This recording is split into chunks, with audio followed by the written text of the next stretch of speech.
Hi everyone, it's Colleen, your historical homemaker, and what a perfect day to make great comfort food, especially a homemade devil's food chocolate cake.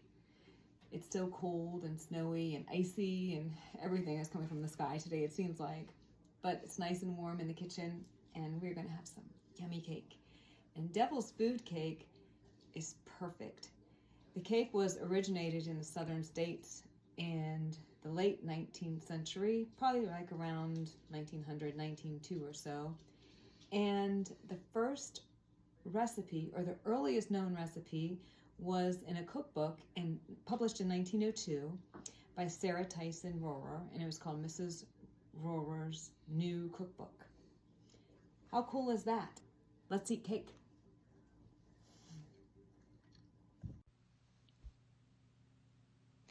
The very first thing you want to do when making this delicious and amazing devil's food chocolate cake is, in a medium-sized saucepan and on medium-low heat, add the water, cocoa powder, whole milk, and the unsalted butter. I love anything chocolate, so I'm just so excited. Anyway, you want to keep stirring this delicious concoction and turn the heat up to medium while you're stirring. You're going to keep stirring and stirring and stirring because you don't want any lumps or anything like that in this. You want a nice and smooth chocolate mixture. And then once it's to a boil, you want to remove from the heat and cool for 15 minutes. Before we get started on the next step, I just wanted to show you the delicious chocolate mixture, which is set aside there. And it's going to be this main star of this delicious cake. Anyway, let's make the dry ingredients. In a large mixing bowl, add the all-purpose flour, granulated sugar, brown sugar. I'm having trouble getting it out of the bowl there, but here we go. Some baking powder, baking soda, and lastly, a little bit of salt.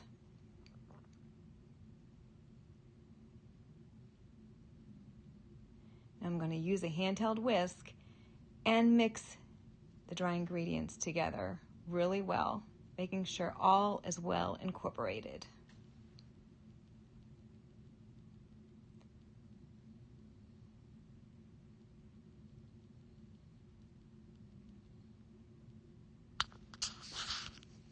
It's time to add the chocolate mixture. My favorite part. I'm going to whisk this one more time to make sure it's smooth and there are no lumps built up in there. And I'm going to add to my dry ingredients. Look at that. I wish I could just show you close up, but it looks good. Amazing. It smells good. Like I said, I'm a huge chocolate lover, so I'm excited. Can't you tell? Anyway, I'm going to now mix the chocolate into the dry ingredients really well, making sure there's no white and everything is nice and smooth and chocolatey.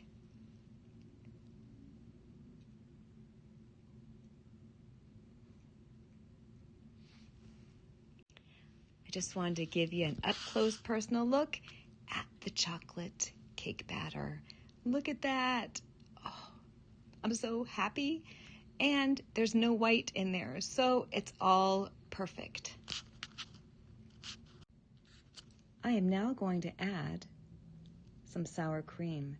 The sour cream is going to make this cake extra moist and delicious. I'm going to stir this in really well, once again making sure no white is seen and all you can see is the chocolate.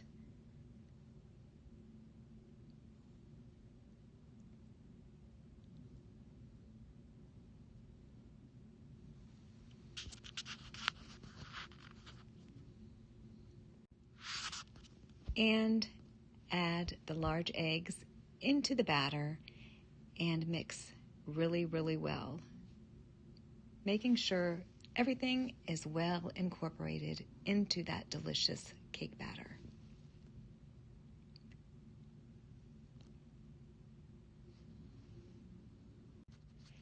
And the very last step of the ingredients is adding in the vanilla extract.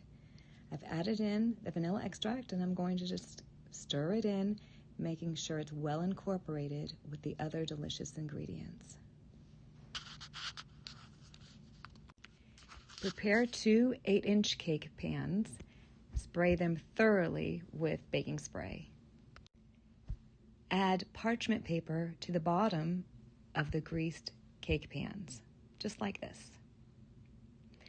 And I'm going to spray them one more time just to make sure that my cake doesn't stick. Divide the cake batter evenly into the 2 cake pans. I'm going to hit the cake pans on the counter just a little bit to make sure there are no air bubbles in there, and I'm going to bake in a preheated oven of 350 degrees for 30 to 35 minutes. The cakes are fresh out of the oven and they look amazing. I'm going to let them cool in the pan for just a few minutes before I remove to a cooling rack to let them cool completely before I frost with some buttercream icing.